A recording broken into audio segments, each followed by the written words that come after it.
Go now. I guess you can start it or go for it, I guess. Start it. Hey, we're going to talk about stuff. Hey, we're going to talk about stuff today. You started, Scott. You're better at this, at winging it, I guess. All right. Hey, guys. Today, I've got a special guest on the show, and that is Scott Juarez. And I don't know. And from my end, I got a special guest. I got Chris Vandenberghe. We're going to talk about blasters. That's actually awesome.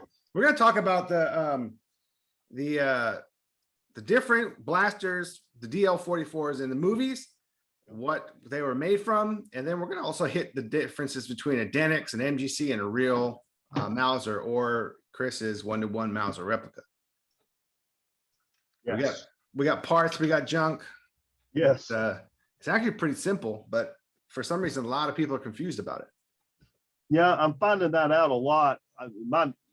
One of the biggest questions I get about my steel Mausers, why is it so expensive? You know, the Denix is, you know, well, they don't say Denix because they actually don't even know the name, but, you know, they're wondering why there's such a big price difference. But, you know, I think that hopefully today when we're doing this, we can show them the difference between the real, you know, C96 that was used and this terrible casting that, well, you know, I guess it's good for what it is, but, you know, it's not a very good 1-to-1 replica. So. No, it's bigger too. That's one thing that most people don't realize, that the scale is off. It's like Goldilocks. That's like the three bears. You got the Mauser, which is the baby bear, pretty much. Then you got the MGC, which is a little bit bigger. Mm-hmm. And then you got the Denix, which in isolation, you can't really see it until you put them next to each other. And then it's a huge difference. And you don't even see it when it's got all the crap on it. You don't, when it has a scope and all the mountain stuff, you can't, it's hard to see those scale differences when you have all the other stuff kind of masking it. But man, it's a big difference when they're set side by side. Yeah. And I've got right here, I've just pulled up now. I've got two MGCs. I pulled them apart because I was making parts for them back in the day. But you know, just holding it up, just eyeballing it next to the real Mauser, everything on the MGC is bigger, or you know, especially on the barrel area. Yep. And it'd be even larger.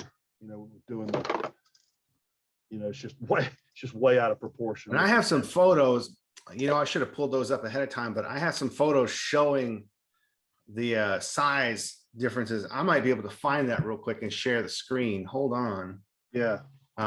You can, while I'm looking for that, you can tell everybody why the price is so different.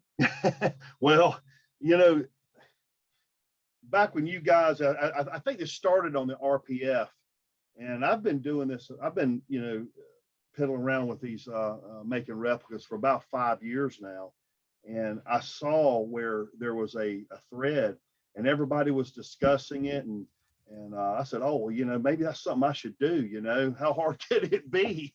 You know, well, I honestly don't know. I don't know if you can see this really well. You know, see the real one here. I don't go on there, but this thing has so many tapers, angles, weird contours, blends. I don't know how people did this by hand 100 years ago. I really don't. It'd have been a terrible amount of hand work. What I did, and to get it going, I saw where everybody was. Some other machinists had talked about it and talked about the cost. I had it laser scanned, and if you go to my blog, you can see where, you know, I laser scan all the old replicas, you know, anything vintage that I find, you know, to try to make it as accurate as possible. But after I got the geometry from laser scanning it, you know, the scope of the work really, you know, really hit home, because this was not an easy machining project. That lower alone is like 9 operations on a CNC mill. Deep holes, square holes, the pockets on it were just, it's some tough machining. Just the fixturing that I had to build for it, you know, but you know, I don't think a lot of people understand about fixtures. Like you have to custom machine a part just to hold or have it possible to machine the part you want to make. Right. So to make that part, you have to have something to hold the material in ways that allows you to machine all those different crevices and stuff like that. And I don't think people get that. So there's a whole lot of engineering just to go into making a part to make the part.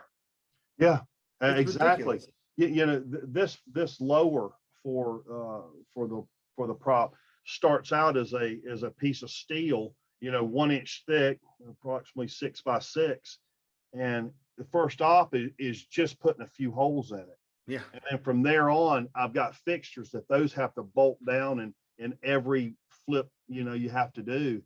And you know, it's time consuming just, you know, figuring that out. I don't know, there's probably 1,000 hours, you know, from the time I got the geometry from the laser scan and those guys to converting it, put it in master cam and start breaking down all the operations. And what's crazy about this, a lot of the tools are not off the shelf.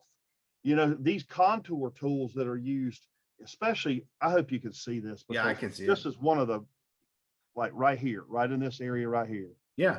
There's a blend right there that happens and a bunch of radiuses that have to blend together. There's 3 different custom tools that do that, and they all have to lead into each other, lead out. It's really nuts how that had to be done to copy what the real one did. Yeah. And the here's only a thing real I one knew right back in the here. days, yeah. And of Yeah, course, just for all the gun people who might be flipping out, it is empty. But yeah, you can see that there's some hand finishing on these, but all of these radiuses are consistent between each one, even though the finishing is different because it's done by hand. It's just really, really insane. What Oh, that's nice. how they made these 100 years ago. Yeah. You know, before CNC, they may have had pin routers and things like that, you know, something to repeat the process, but it was I think they had mills that followed patterns, but even then there'd have had to been a lot of hand polishing and oh yeah, probably filing to that's make why it. all these are hand fit. Like some of the parts from one don't fit the other. Yeah. It's Yeah. crazy. Like that with the scopes too. It's insane. I don't know about yours. See if you can see can you see the machining, the tool marks? Yeah, you can see the tool area? marks. Yeah. And I think that's probably, I've seen them pretty consistently in every Mauser I've seen. And that was some work. Just you can see them in this. Yeah. I actually copied them in the replica too. Which is funny because modern machines will cut so clean that to make that, yeah. Had to make a bad tool path. Yeah. Yeah, and it's funny because those old ones, they must have been running that mill real slow. Yeah, the feeds and speeds would do that. Yeah. And, you know, they were cutting some really hard steel, so you know it's probably just trying to do them too fast, probably. Yeah, because well, you can see it definitely between the pre-war production ones and the wartime. The wartime ones were way uglier, just not as nice looking at all because they were probably just get them out there. Yeah, pumping them out. Yeah. Yep. So, but you know, whereas and then you're talking about the price difference. MGC is expensive because it's no longer made and it's rare. It's still a really cool replica. It's a good replica, yeah. It is, and it's mechanically far superior to the Denix by far. Yeah, mechanically it's like a real Mauser with some, you know, with some small changes to make it repeatable. But I've got mine apart right now, this MGC, and this one's in pretty rough shape. But you know, I love how at least they did the trigger block area. It's like a complete yeah, it's like a Mauser. Yeah. Oh yeah, you can pull it out. So let me see if I can share this screen with you and take a look at this. All right. See if you can tell me if you can see my screen. Yes, I can. Okay, so here's a good representation of the size differences. You got your real Mauser. Let me pull this up in Photoshop. So you got your real Mauser on the bottom. Then you got your MGC and then your Denix on the top. It's really clear. You can see the size differences here when they're laid out like this. Yeah, big time. it just, and you can see the construction differences and stuff like that, but here's a couple more pictures of the lower frames. Yeah, that's good. They're fairly close here, but you can see that how they deviate quite a bit as well. And the scale on everything is just a little bit different. Well, the MGC, at least their site, they did a pretty good job, not perfect, but a pretty good job of doing the gradient or the scale, They the numbers did. on top of it. The Denix has just got lumps and big old giant numbers. They missed that. They missed that a good bit. Yeah. But that's why that's quite a difference. I mean, if you can just see the detail difference right there. And the Denix is super mass produced, just a cast. Yeah, thing, and castings, and the castings you're always going to have a little bit of difference because you've got to have draft and a casting sort of release from a mold. So they're always going to have a few angles on the edges that are going to be weird. But I don't. Denix missed that one by a lot. I don't know what they were copying on that, because obviously MGC was able to make a better casting. Right. It is doable. And that picture you just showed also, I love, at least on the MGC, which is really nice. They've got the engraving on the top of the barrel. But they didn't all have that. Really? No, a lot of them didn't. Some of them just, in fact, I have one right here. This one has none. Wow. No stamps. But there is one here. There's a Waffen stamp back here. Right. Whereas this MGC has it.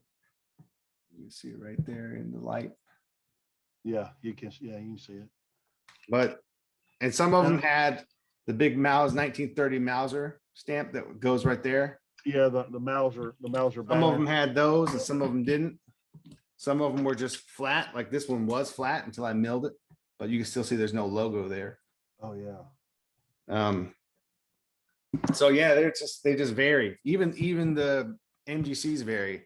So you get and then you got the chrome and the gold ones, which, by the way, folks, just I know what he's gonna say. Steer clear. That it's a nightmare. You can paint it maybe, but that it doesn't hold paint very well. And to deplate it, I've heard of people melting them and destroying them, trying to deplate it. Yeah. I've sandblasted one, media blasted a whole one, and it took a good 4 hours of media blasting to get every little part. It sucked because you don't want to blast it so hard that you lose all the detail, but you got to blast it with something hard enough to get rid of that plating. So it's kind of like you're dancing a fine line. I think somebody found a showcase full of those gold ones a year or two ago, is why they kind of flooded out all of a sudden, because those are a pain in the butt. Yeah, just steer clear. And they're so expensive. Just get one of Chris's steel ones, please. What's on MGC? What are you seeing them going for now? Between 500 and 900. That's kind of what I'm seeing too. When you see them, I'm not seeing them like I was a few years ago. Anyway. Yeah, they're expensive. And looks like you've got several of them there. I got a couple, and then they get brittle too. Whatever alloy I've had them come where pieces of the locking frame will just shatter. And there's no replacement parts for any of that stuff, man. If it breaks, you're screwed. Well, the two that I have, they're in pieces over here, and I probably ought to reassemble them and see if anybody wants them, because I'm never going to use them probably, but I'm try to get those back handled. So. Yeah. I've had to remake a few small parts for the insides of those, and just try to machine them from scratch out of aluminum, because that stuff breaks, which is no good. Denix over here. I actually don't have a regular Denix. I was going to show too on the MGC another really cool thing. At least they got, they tried to do from like the real Mauser, and here's the MGC. At least they got the mag plate. Yeah, they got a mag plate and a spring. It's removable. This one, they're pretty hard to take off on the real Mauser. But now I did for a while trying what the community calls accurizing adenics. Yeah. You know, I started cutting out the bottom and then made a plate to go over it. But I quit doing that probably about a year ago when I come out with the steel Mauser and now the aluminum Mauser, because I literally cannot put this in the machine, hold it, and mill the same pocket twice. Because there's the literally variances. that far off. I mean, Yeah. it can be off as much as 30 or 40 thousandths in thickness. It's crazy. And I just end up throwing them in the trash can after that. That's enough of that. That's why those were about $500 on the websites, because you're paying for the ones I scrap. So, Wow. yeah. Wouldn't it be Everybody nice kinda if there likes was a reliably cast cheap version of your steel Mauser that everybody could get? That'd be pretty cool, huh? Still working on that. It's not easy. Those molds they're going to be very expensive, which I don't mind doing, but just finding the right person, because that's going to be probably a $150,000 mold, and I'm going to have to do the upper and lower. So, that's going to be some big money. I mean, Denix, for what they do, those molds they're using are very expensive. Oh yeah. To make a cheap part, you've got to spend a lot of money up front, which I'm still working on that. I hope one day, but that's replace that. That's the scales of economy working too. Why people don't understand why things are expensive and cheap, because Denix, yeah, they've spent a shit ton of money on their mold. Pardon my French, but they mass produce like Yes. crazy, and then that's how they can get it out there for $120. Yeah. Yeah. Well, what you sacrifice in price, your quality, you don't Yep. get both. You don't get price, and you don't get quality. You get one or the other. That's just the way it is. But doing the steel one that I've done, I've seen some of your work and some of the other builders out there. You guys are bluing these things, to where they look like the real thing. Yeah. I mean, it can't be beat, and it beats doing a real one, because there's a whole side of it where, yes, it's a piece of history. You're altering it forever. Like my two here, they're completely 100% altered. They can't be anything else now. But at the same time, nobody was buying it to do anything else with, so it's mine. I can do whatever I want. But the one I have, you talked to me about making this one or using this one, live fire, but when I scanned this, the barrel is actually got a 20-degree or 30, I can't remember now, but a 30-degree bend in it. Huh. And the frame is actually the whole lower's twisted. And these things are old and they've been used a lot and thrown around or whatever they've gone through. So I'm not sure I don't even want to shoot this. And from looking at it, you can't tell that it's damaged or bent. You can't. But when I laser scanned the thing and we were trying to do stuff, you could see it. So I had to correct that, in the geometry before I machined this. That's interesting. That was funny. That took us a while to pick up while some things were working out in the tool path. So we realized that things had, it was twisted. Yeah, you never know what this old steel goes through, especially now it's all fatigued and stuff. But this one other thing we ought to mention too, of many, is how these two replicas go together. I don't have another here. This one. Well, I want to touch on one more thing real quick before we move on to a different subject, the costs. Yeah. Tell people, I understand, but maybe other people won't understand. If the steel Mauser is expensive to produce because it's hard to make, why is the aluminum one less expensive?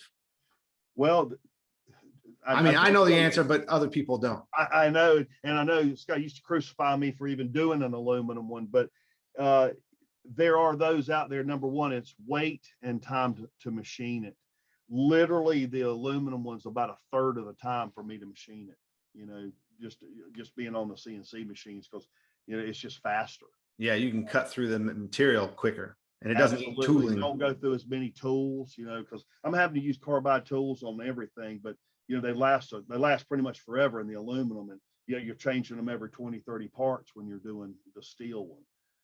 You've got a lot more breakage and things, but this pocket, And if you're a machinist out there, you'll get this. A lot of people don't understand, but those are deep through holes and tools that stick out a long ways. They'll flex on you. Yeah. So, especially when you're doing harder stuff, you end up having to machine them slower. Yeah. It takes its toll on stuff. And there's a bunch of, if you ever get one of these that I've done, you'll see a lot of work down inside of it, because, we did a lot of stuff to make the inside, act like the real one. Yeah. It's not 1-to-1 with the real one. Obviously you can't Internally, no. Internally, no. Yeah. Yes, it's changed enough to where it's not ever going to be a firearm. So, but it gives you the outward and the feel for it, and we were able to create a trigger mech that actually you can pull the trigger on. Well, and the steel composition is different too from a real one. Yeah, I don't think the steel is more mild. It wouldn't be able to handle those kind of pressures anyway. Yeah, this is cold rolled. This is common. That's why I think a lot of people misunderstand that gun steels, they're special steels formulated and heat treated to take pressures, things like that. So, that being said, you go back to the day, they're actually using, those alloys to make these. That made their machining it even harder to do. So, hey, my hat's off to them. They were what's even crazier is when you think about it, those are dudes sitting around with slide rules and compasses making this. Yeah. And they didn't have the benefit of slow motion cameras to see what's happening mechanically. No big draftsman tables. You had to draw it out. Might even have made it in wood first, to make sure things fit, but it was a long process. Yeah. We had a lot of tools to make it easier to copy it, but there again, we're just copying somebody else's work. Yeah. These guys had to actually invent it. Those ground up blank sheet of paper. So it's crazy to think about. I collect real guns, and I'm still blown away at this era of pistols. At the same time you had Luger and even the Bergman, all these kind of at the same time, and they're innovating. There was nothing to go from, so they're totally different concepts in the way the firearms work, and they still blow me away. They're still intricate. They're still extremely difficult to make, even by today's standards. Very true. Yeah. But so I'm sorry, let's segue back to where you were going. Oh, the one thing I wanted to talk about too is how these things go together, since we're talking about the Denics, versus the other two. The way the upper goes onto the lower. Yep. This thing just it sets on here and gets a screw through it, and two pins that fall out on you all the time. Then you've got to hide all that stuff when you're making your replica too, or try to. But yeah, this front area on the Denics is just looks nothing like the real stuff. So when you go to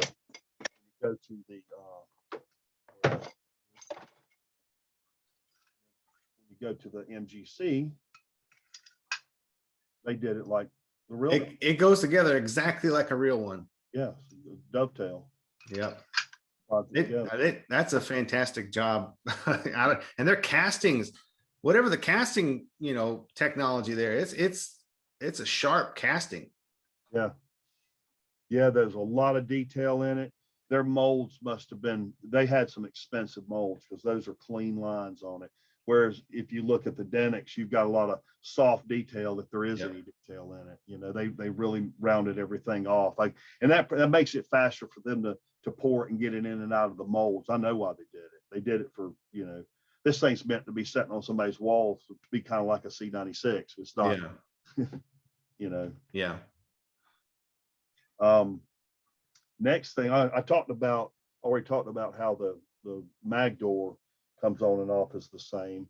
The grips, I've got some grips here too. I've actually started in all of these will start coming out with walnut grips here soon. I know this one I had a set of plastic grips, kind of like the MGC has done for years. But here soon, this will actually come with the wood grips too, because the aluminum one is coming out with them. It doesn't have plastic grips at all. It's not even an option. It comes with the wood grips. That's good.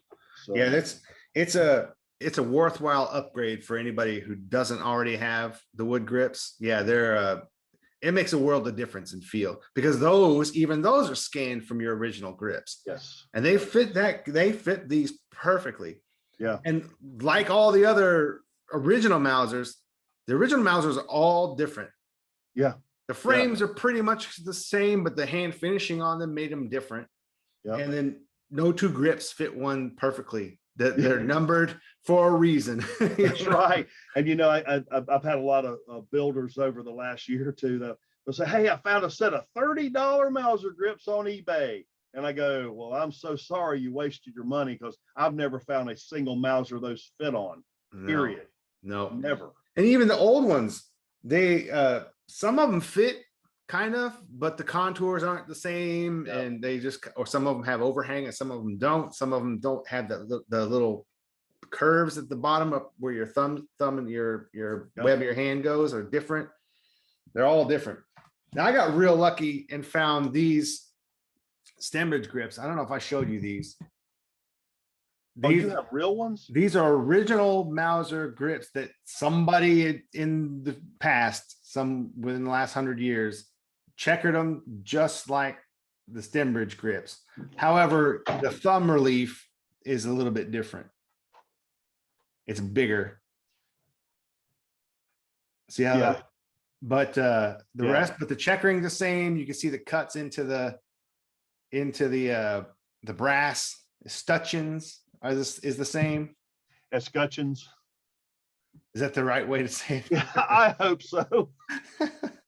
Yeah, but yeah, you can see I actually make a reproduction set. So yours are perfect to the prop. These are not, but these are real. So I wanted to use them. Man, I love that color of those grips. Yeah. You did a lot of work to darken them up. No, that's the original. That's 100-year-old. Really? Yeah. Wait. Yeah, I don't have. I had some. Usually, in all the case you're stuff I not built. familiar with this in the bunker scene, the stem bridge. This is one of the most used Han Solo blasters on film, right? Yes. So that's a good segue. Let's talk about that. What's used in the films? There's the stem bridge is your #1 stormtrooper killer, man. That out of all the blasters, Han Solo or DL-44 blasters in the movies, the stem bridge gets the most action and the most screen time out of all of them, and the least amount of attention. I think. I think maybe the grips kind of inhibited that for years. That's why I did them. You know, people just, you can't find those grips. I've never. No. You got the only set that I've ever seen that were on. Same here, and I just lucked out. I can't remember. I think I found them on eBay or Gunbroker. I'm not sure. I just happened to search for Mauser grips one day, and I saw them. I was like, "Oh my god!" I just bought them right away. Yeah, because that'd been a very rare find. Yeah, and then, but see, people even do the MGC one. I think because it's an MGC, and because all of the promo photos of the Return of the Jedi prop were this, and they made because they had, I can't remember now, 3 or 4 of these NGC versions that were almost identical. There are little differences between them, but it's similar to the stem bridge, but because the proportions look different because real Mauser versus MGC. Yeah. I love it. It became one of my favorite. Yeah, me too. I tell people about it all the time and they look at me funny, but they just, it gets glossed over all the time. And then the other one, the MGC one that people seem to want to replicate all the time is the Hoth one, which has like one of the least amount of screen times. Yeah. And it shoots a droid, but you barely see it. It was used in one scene. And that's it. That's the only time it was ever on screen. But Lucasfilm made toys and like the master replicas were loosely based on this with the Greeblies and stuff, because that was the only reference people had. So that's what's proliferated out there. And then people think that this is the Empire Strikes Back one, which is this one just barely was ever seen with the goofy Sharpie marks up here. Yeah, because those are not even knurls. No, it's paint those on, don't you? That's the funny thing about it is people don't usually realize that, but it's aluminum. You can see it, you and I are lucky to have pretty good reference photos that we can't share, but you can see in the photos that this is aluminum. Then Here's one of my aluminum ones done like that. So. Yeah, this is your aluminum one too. And then okay. they painted the whole. I haven't painted it on there. They painted the whole thing black with the flash hider on there. And then someone goes, you got to paint it silver. So they painted silver paint over the black. Yep. And then they're like, well, all the others are knurled. So I guess someone just sat there with a Sharpie and did this or something. Yeah. That's exactly what it looks like. It's just so ridiculous. But that's it. This one is probably the most accurate one I have in the house because I have the best reference of the original prop. Yes, you do. So this one looks like the actual prop looks today. Mine's a couple flakes of stuff missing up here. But yeah, that's so the stem bridge that gets the most on-time screen and action gets the least amount of love, and then the one that gets one of the ones that has the least amount of screen time gets the most amount of love a lot of the time. Yeah, well, that happens, I guess. Yeah, that's probably the ones that early on people were copying the most, and they just see it. I actually, when I first started doing DL44s and didn't realize there's a zillion different variants of it. I made some of the Masters replica, which I own them all. I think you can see them in here, but I own all those DL44s from that. And I made those Greeblies, and people still buy them. They still want them to make them like the Masters replica. So I just, whatever, Well, you can't really blame anybody because they just don't know, unfortunately. And the information gets perpetuated. Someone who doesn't really know any better will tell someone else and they'll take it as the gospel, and then it'll get passed along. It's like playing telephone pretty much. Yeah. But and I do see where, and this happens more often than not, that people are kind of doing that version of the blaster or whatever they pick, but they're idealizing it. Yeah. They make it to where they're whatever they perceive it should have been. Yeah. And I see that happening a lot. Well, that's fine. That's a different way to go. There's nothing wrong with that. But it's funny when you see it hurts my OCD when people say this is accurate, and you're like, no, it's not. It's really not. Yeah. Well, you get there's that fine line with screaming out that this is the most accurate prop, screen accurate. So we always keep discovering something else. And that's the thing. It's 40 years later, information is still coming out. There's still photos like you and I have photos that we're under an agreement to not share, but we can see exactly what it is. So it's kind of frustrating because if the information was just out there, then it would just, everybody would know. But all you have to take our word for it because we're not allowed to do anything with it. Or you got to hold back and not show it. Yeah. So that's just, hey, that's something new to discover in the future, but a lot of that stuff will hit the market. And it'd be nice if when they're on film or they're filming this stuff, that the actor would do a nice slow shot, where they're shooting it, where we can, see both every angle everything here, but they don't do that. It's always blurry. Yeah. Well, it's just a part of the piece to tell the story, basically. But for us nerds, it's well, which goes into which. Let's talk about which blasters were made of what. Yeah. Okay. Because the MGCs, the replicas, there weren't very many of them. The Return of the Jedi had the most. And that was the Han. They just had, and we can't even really tell which ones were which. Some of them you can, but there were so many that, they were either in a holster or they were used in stunt shots or something like that. But most of the stuff with Harrison Ford was the stem bridge, the real Mauser. Right. Or let's say most of the stuff that was shot in California where they were shooting blanks was the stem bridge. Yeah, I think I've heard it said, I'm not sure about this. They said that he likes the real feel of it rather than the plastic stuff. Yeah, he wanted something to react to. Yeah. Whereas in any place that went overseas didn't have a live fire. The England did because they had the armorer there for the first movie and the second movie. But the Stembridge didn't go overseas to be Right. filmed with. They had MGCs. But and then there's casts too. There's resin casts. There was a Right. lot of those. Yeah, Dagobah. Yep.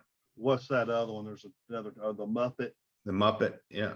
Which Yeah, is basically the same thing, but those are Yeah. casts from the A New Hope that were, just the basic gun, and then they put different mounts. They put like a Return of the Jedi style mount, yeah, and then the Merson, which is basically this with just different Greeblies. It's a cast of this with Greeblies, yeah. Thought I had which it. I think you're the only one who does the replica of that. Well, now. I for so long everybody kept asking me about those Greeblies, and actually Chris Trevis, Mhm. Parts of Star Wars, which by the way, if you haven't gone to that website, it's an awesome thing to go see, because all the found parts, there's a lot of information there. Yeah. I don't know how they find some of that stuff, man. He must work there. He must have an in somehow. I don't know, but it is when you start realizing, how much information. How long's that site been around? Long time. The old site is still, I think it's still up, but it's been there a while. Yeah, because it's amazing. All the information he's collected for several decades at least, for found parts. But he was instrumental, and he's the only one. The little lights on the side, well, they're not lights, the little buttons or something. And the other Greeblies, he's actually found them, and he was actually gracious enough to send them to me and entrust me with them. So I copied them, and and then I made copies of those, and figured the rest of it out, with the Reed model cylinders, having to slice those in half, and the plug. The plug was the main thing. I've never known anybody else to have that little whatever MIDI plug or whatever it is, the real one. There can't be too many of those in the world. I got a real one somewhere.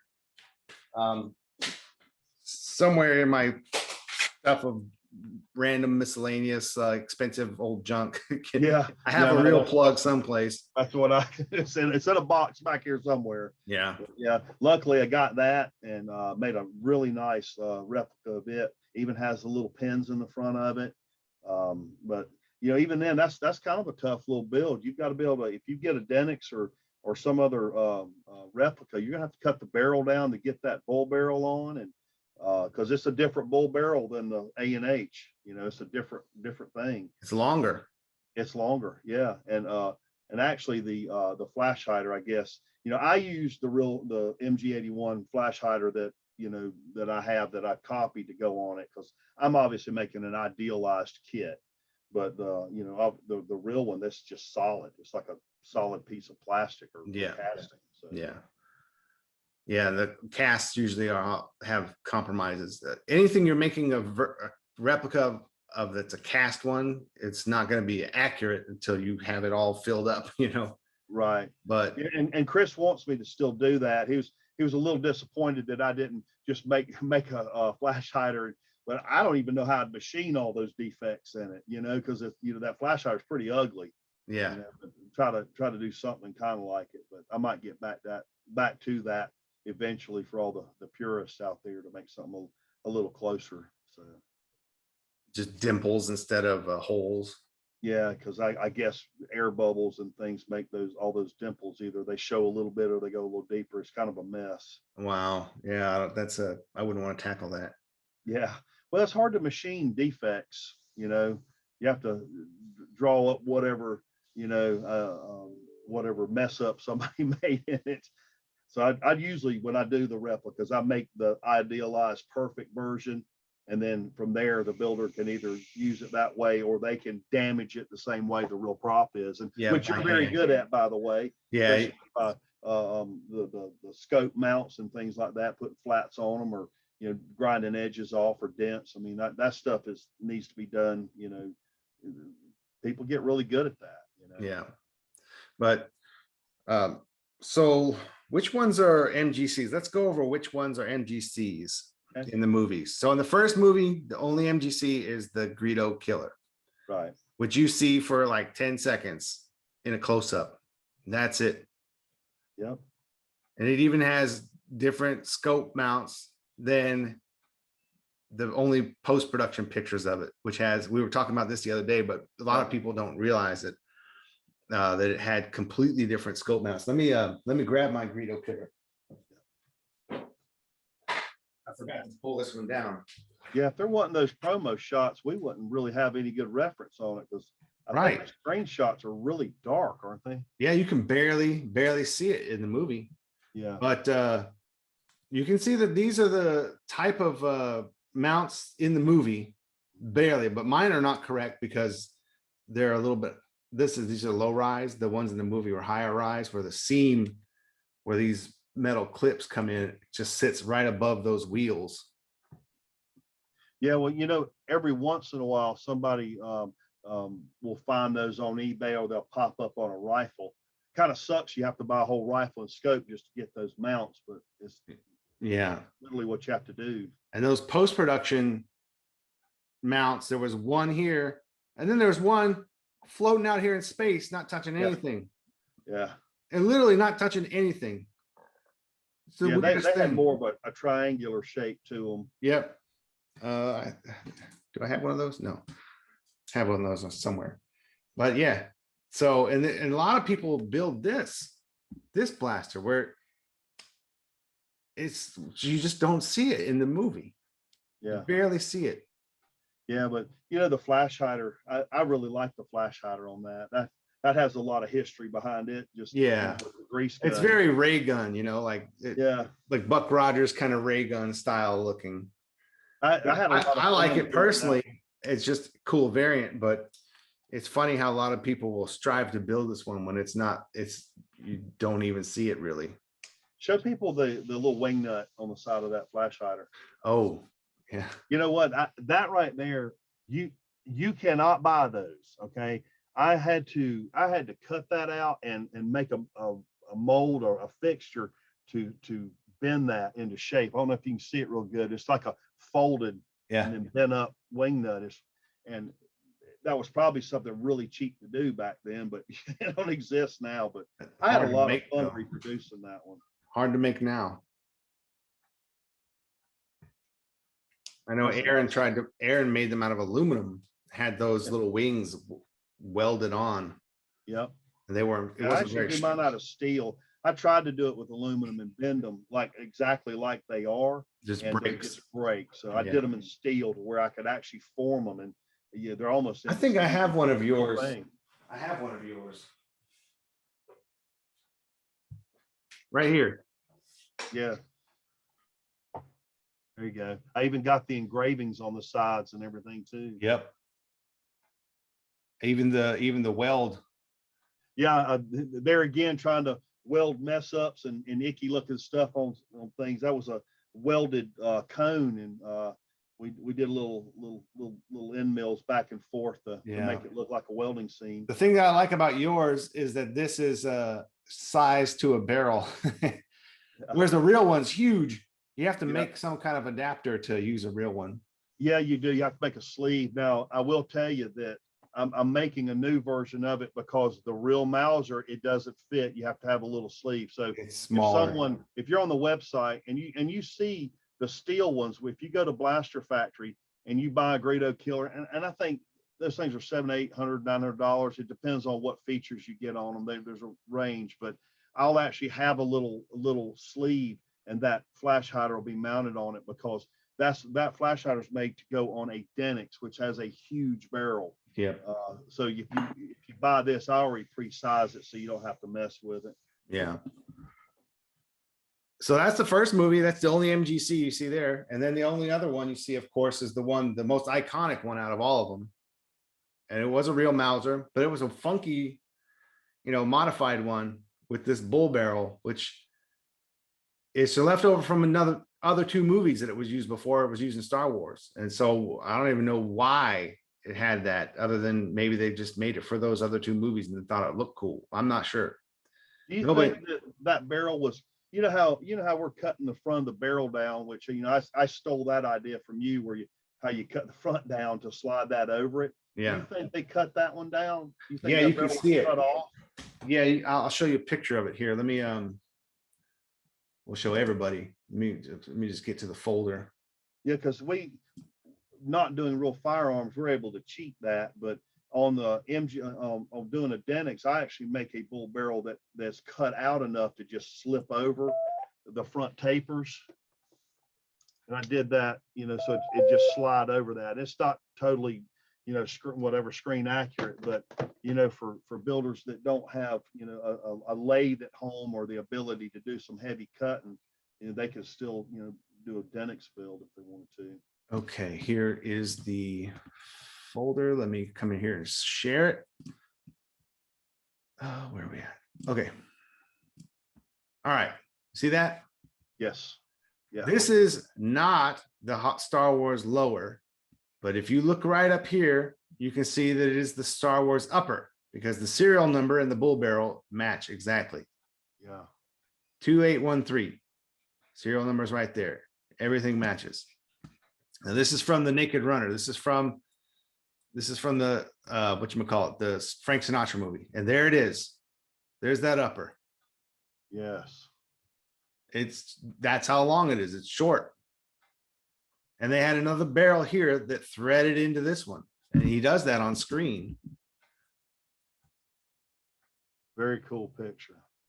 So you can see here, he picks it up. And you can see those threads right down here at this muzzle opening. I don't know if that's coming through on your screen. Oh, it's coming through good. Yeah, so you can see the threads where that barrel will thread in. I don't think they show the hole. They just show, and they show him kind of screwing it in, but it's not really seen. But you know, that's the upper. That's the Star Wars upper right there. That's a clear shot. That's a pretty sharp shot of it right there. Yeah, and look at the grips too. Those are the same grips. The walnut grips. Yeah, similar, but the whole lower is different. Yeah. The you can tell by the milling marks and stuff like that. Let's see if I can get this a little bit bigger here. It has a big shelf mill mark right here. Yeah. They cut deep here and they cut deep here. So that's completely different. So a lot of people theorize that the mystery disc came from something like this, but Bapti has shown that they typically weld, drill, tap, and weld this stuff on here, and so there's no way that this is not the same lower. You can tell just by these witness marks here in the machining, but still pretty neat. That upper, so that upper got passed around. Here's a better shot of those mill marks. Yeah, wow. There's a different too. It's like a fingerprint. Yeah. And you can see that on the Star Wars one.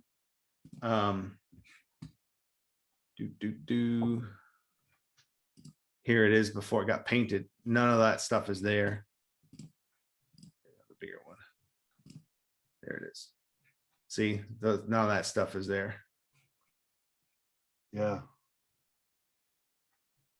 The grips have pretty distinct cuts in them, damaged areas as well, to kind of like a fingerprint. But there's that upper. Yep. 2813. Yeah, that was fun. Let's see this one. This is an older upper. I don't have one over here. The newer uppers I have actually have that number in them too. Yep. And they came out perfect because I know we talked about the phone that we were going over like tiny placement of all that stuff, because doing it by hand, it's impossible to get it correct. It's impossible. I was gonna see if I had I didn't. There's obviously not the serial number on the longer barrel one. It's on the bull barrel one. Yeah. One of those over here or not. This is one of my aluminum heroes, and can't really see it on here. But it comes on the steel one though. I don't have one of those. I don't have one of those upper receivers here right now though. Nope. But we spent a long time that day when I was on that machine trying to get that number scaled right. Yeah. That was tough. Even the So font, that was sitting at a weird funky angle. Yeah. Because doing it by hand it's impossible to get it correct. It's just not. Yeah. Well, getting off subject, you just mentioned that, I know you probably have, these old Mauser stamps. I don't have those. I have just numbers and the proofs. Yeah. The proofs, Yeah. I don't know where I found these a zillion years ago, but they do wear out, and I've heard a lot of people, why don't you go ahead and put them in there? I said, well, there's things that are not seen, on the blasters in the movie that would have been on the real, our world gun, Yeah. so, I kind of leave that stuff to the builders like, you and Garrett and a lot of other people who have those stamps for you to do as for your customers if they want to. And they always, I hear it all the time. So, oh man, they charge so much to do that. I said, well, they deserve it, because all you have to do is strike one time wrong and you've scrapped the part. Yeah. So they're not easy to do. It sucks. And if you don't hit it hard enough, you can't replace that. You can't put it back in the exact same spot and then strike it again. Or if you bounce, you get a double strike. Yep. It's hard, guys. It's no fun. That's why it's not. And that's why the logo on the side, I actually engraved it while this thing's being machined. Yeah, that's perfect. Machine, because that stamp, that's hard to do. Yeah. These other stamps, sometimes you can get it in a vise and have somewhere to, I mean, you run into this, it's hard to clamp on anything straight and level that you can hit it hard enough without the thing moving. Yeah. That's the hardest part, is to hold the stupid thing. Yeah. Still to hit it hard, because you have to hit it hard. And then it's not like a block. Yeah. It's this weird shape. It's got like contours and stuff all over. There's no easy way to hold that thing. It's a crapshoot each time. And I've got an anvil back here, where something solid when I strike fixtures and stuff to put markings in. And if I could do that, but it never works out. You've always got, and you can't see it. That's another thing. It's like the top trying to do, let's see, hold it up here. We see it, trying to do that engraving. You've got this stamp. You can't see if it's straight. You can't. It is so hard to do, and you get one chance to do it. And if you screw up, you find a new part. That's what people don't get. There's a risk to it. So yeah, it's just doing that stuff. All those, I mean, the machine parts come pretty clean, but they still got sharp edges and stuff like that. That all needs to be hand finished. Yep. It's a lot of work. I try on the aluminum Mauser. Now, another reason why I did the aluminum was that I throw them in my roto, and they get deburred, and then I send them to anodizing. So when you buy it, it's black. Yeah. For the novice builder who wants something that's a pretty accurate replica, you've got that as black. You can almost screw some of the parts on there and be done with it. You don't have to paint it. Yeah. Now, the steel one, I kind of expect when someone buys that, they know what they're doing a little bit. You got to expect to have to deburr a few things, if or do some little bit of sanding and prep work to it, because especially if you're getting ready to blue it, you need to make sure that it's all the way you want it before you start bluing it. Yeah, and steel, you can't just take like 320 grit and expect it to do much. You need a jeweler's file. You need to sit there with jeweler files and find files and do file work. I would throwing this thing in a roto. The problem with it is this stuff, this steel wants to start rusting as soon as it comes off the machine. Yeah. It literally, if I threw it in the roto over there, it'd be a mess. So I've got this paper, I wrap them in almost immediately and get them out of the way. But yeah, you definitely need to do some Scotch Brite, and if you've got some edges you want off of it, you do a little prep work. It doesn't take long, it's easy, but another thing is bluing. We need to do a whole series about bluing one day. Oh yeah. Everybody's so scared of that, Let's just follow the instructions pretty much. But I'm wondering if people read, stop 5 seconds and read something, But yeah, so that's the first movie. That's it. There's the two right there. Yeah. And Hans, the main one, gets all the action pretty much. But then in the second movie, man, you got a lot. There's a lot. Yeah. Well, there's a lot in terms of what was on set and what was used and what was left over. But what you actually see is the Hoth. Yep. And then the hero ones, which are the Han and the Luke, are nearly identical. There are little differences, but for the most part, they're pretty much the same thing. The Bespins. Yep. And those are the ones that get all the screen time and action. Yeah. The cast ones were in holsters, but anything that got pulled out and used was one of these real ones. Yeah. And Han used both to shoot at Vader. Have you ever seen there's some footage of the behind the scenes footage where, and I imagine because of these mounts, you could only load 1 or 2 blank rounds in there.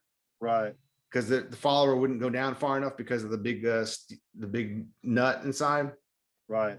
But anyway, so the behind the scenes footage is of him firing one. You see someone off frame, pull it out, hand him another one. He fires another round, and then you see the slide lock back, and then he drops that.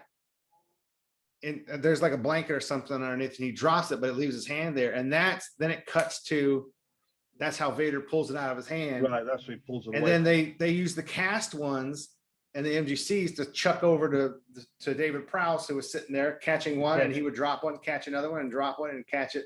So they did multiple takes. So, but you see him use both of them. But he only fires like 1 blank per one. So, and that could just been a limitation because of the mount, how the mount was put in.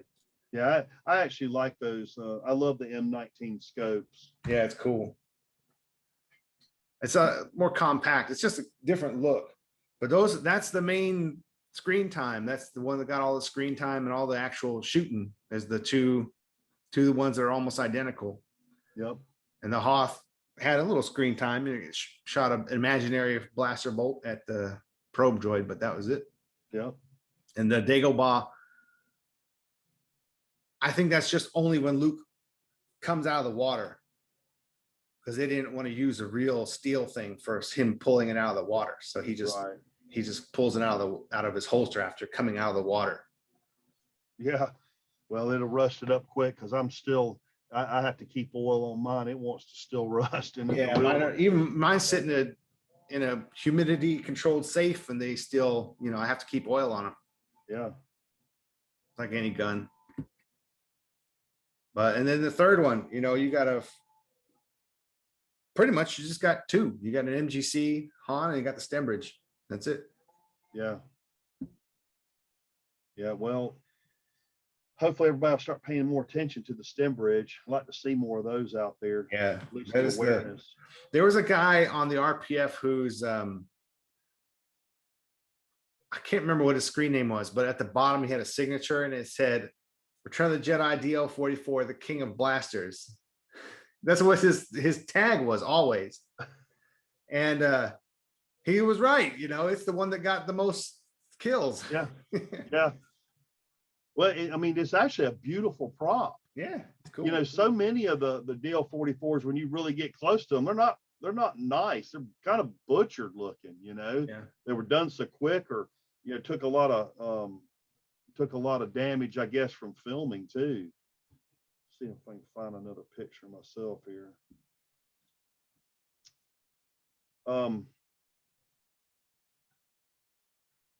The one good thing about the aluminum Mauser for basically about $600 or $700, you can have the entire blaster, whichever one it is, all the greeblies on it. It's already black. It's already got stained walnut grips on it. It's pretty much ready to stick in a holster or put up on a wall. Yeah. Now there is stuff, don't get me wrong, there's a lot you could do to these things if you want to really get into painting them and detailing them. You can take them to the next step, but that gives you a little bit more value to get into those to start with, I think, until you maybe learn a little more about them. And then the steel ones, of course, you're getting up into, I'm having to look up the prices here. I can't remember all of them. basically you've got a base model starting out at about 575, just for the base model. You've got to get the rest of the stuff for it. So you're going to end up with $700 to $800, doing it all. So it's a little more money, but the accuracy, bluing the things is, makes them look a lot better. Oh yeah. And basically an MGC, a good shape MGC, a correct one, is going to be that or more. So it doesn't make sense to even do that unless you're doing a specific MGC one, like the ones we talked about. Then, if you're doing one of the hero ones, they're all real Mausers anyway. So it doesn't make sense to do it from an MGC. Yeah. Well, MCCs, they're still cool to find. If you can. But, that's going to be tough. Yeah. But I wouldn't sell one of these very cheap because I'll never get it again. I was sitting there watching my phone and I can already see the text messages. How much for the MGC? Oh, really? Yeah. So I don't know. I got to see if I've got the parts, because. Is this live? Are you doing this live? Well, no, I'm just talking about, I guess people are, hold on, let me see if I can get to it here. Oh, they must have seen it before or heard about it. Or something. Yeah. Cause I just saw a message from that. I'd talked about it. I'd sent out a little, a picture or whatever on my Instagram the other day too. Okay. So, yeah. Because I was gathering together. You can't see it on the screen here, but I've got a box of parts here from the MGCs and Denics and stuff. And there's a lot of scavenger guys. So yeah. There is one blaster we have neglected to address and talk about, and no one has made a replica of it. There's a pretty good reason why. Let me share my screen again, and then we'll talk about it. This one nobody talks about. This one right here. The kludge. The Bizarro. Yeah. The Bizarro blaster. It's from a deleted scene. But what's really interesting about this, let me bring it into Photoshop so I can get it bigger here. What's really interesting about this is that the Hensoldt Wetzler 3X 3 power scope from A New Hope with the cradle from A New Hope is here with the bull barrel upper and probably the lower, but with some weird extension, which we know screwed in because the bull barrel was threaded. It was some funky, weird flash hider thing. And this is a deleted scene that they shot in England.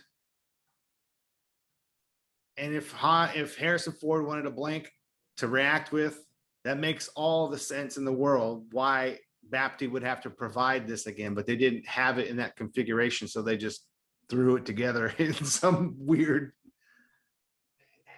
it all makes sense. Proportional. Yeah, it looks terrible actually, but it's a piece of history.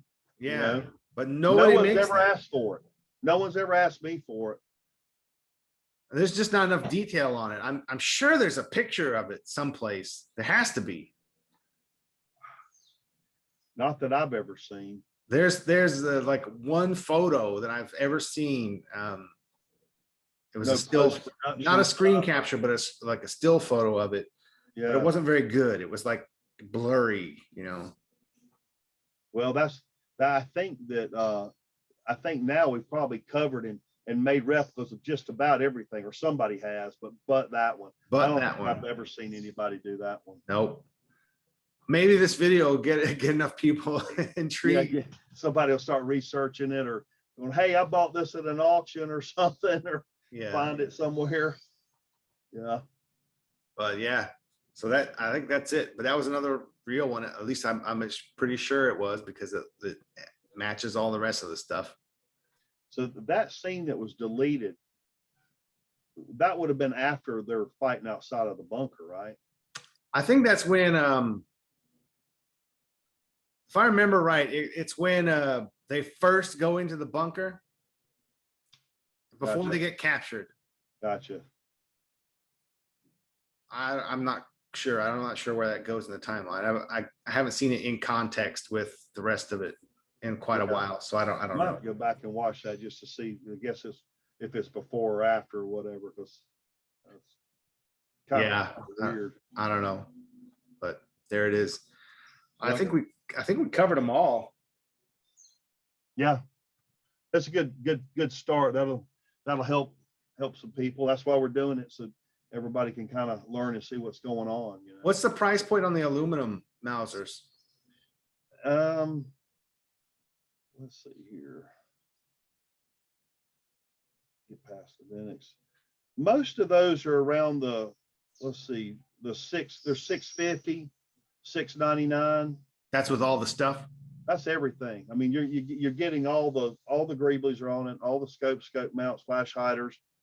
You got the real grips, and keep in mind the aluminum one functions and has the same parts that the steel one has. They're just aluminum, obviously. They're and some of the models actually, you like this too, Scott, where I leave the hammer. Yeah. So it's like the real one. Yeah. Because the ones that are fully anodized are good MGC alternatives. Yes. Yeah, absolutely. Because the MGCs, everything is black on them. That's just how they come. They're just all black. There was the sights weren't bright, the hammers weren't bright, the bolts weren't bright. Yep. Which is those would be a perfect MGC alternative. They look they're a lot lighter than I think they're actually lighter than the MGC by a good bit, but they're definitely a lot lighter than carried around the steel one. You know, probably if you go through the trouble of doing your steel one, it looked good in the holster, but that's probably a display model because it's going to be pretty tough to troop with that one all day long. Yeah, and I like the weight of the real ones, but only because I'm just playing around with it at home. Yeah. Right. The steel, it's good if you're just farting around, but if you were to troop with it, for one, it looks too real. That's not a good idea. But two, I wore my stormtrooper sand trooper outfit for Halloween once, and all I had was my actual sterling full steel thing. Right.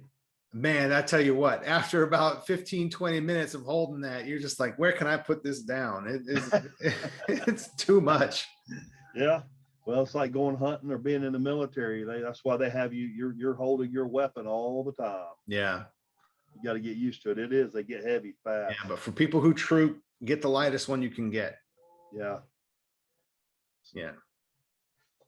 You're probably better off to put like a orange plug in the barrel too if you're going out in public. Yeah, it's not a bad idea. And I was looking for a Denix one here. I usually leave that little orange plug in the Denix ones I sell anyway. I don't even bother taking it out. Yeah. You definitely gotta be aware of not just walking around in public with a blaster. It might get missing. Yeah, just everybody out there be smart. They look like a fantasy weapon to you and I, but to the general public, it looks like a real gun. So don't take it to a movie theater. Yeah, not everybody's a nerd. Don't go and wave it around, Yeah, I shouldn't have to say that, but I know of a few people who have done such things. So just leave it at home. Pretty much, yeah. It'll get stolen or loose pieces off of it. So. Yeah. But anyway, I think we covered all of them. Yeah, I do too. If anybody has any questions, Scott and me, I'm sure we'll put our website addresses and so you can ask questions. I'm going to put this up on our YouTube channel, and I'm sure you've got a YouTube. Yeah, I'm gonna put it up on YouTube too. It'll more than likely be exactly the same unless you're gonna edit in some close-ups and stuff while we're talking about it. But well, John over there, if it works out, but I think it's going pretty smooth. So. Yeah, I don't even know how long it is, but we've been on it for a while. So. I'll have to edit out the beginning of us just shooting the breeze. Yeah. But anyway, all right. So this is a good time to to end it then, go ahead and get on with your day. It's like 11:30 for you almost. Yep. Cool. So, hey, thanks for taking the time, Scott. And man, just seeing some of your props there, they look wonderful. If you're not familiar with what he does, he takes and he's very good at accurizing and making things look screen accurate. If you don't know his work, take some time and go to his pages and sites, which he'll put up some stuff too. And Scott, thanks for taking your time and doing this with me, man. Yeah, it was fun. You know, it was educational for me too. So For sure. I know we got more projects coming up. We got a Leia blaster that it's going to need a lot of talking about. Man, I am, you know, that is a really cool, you know, actual pistol to start with, you know, the prop. And I love that. Some of these things are just not cool, you know, props, you know, they're just, you know, they're not real. You know, that thing actually, you know, was a real pistol made in the USSR. It's actually a really cool mechanism. Yeah. And the more I keep taking pieces apart of it and scanning them and copying them, I mean, it's going to be just as intricate and just as detailed as this Mauser has been. And it's going to be a really cool project. So Yeah. I hope to have that done somewhere around maybe first of the year, 2022, January, February, somewhere in there. So Cool. All right. Well, I'm looking forward to it. Well, man, All right. signing off here for Blaster Factory, and Yep. Me too. See you guys later. see you guys later. Bye. Bye.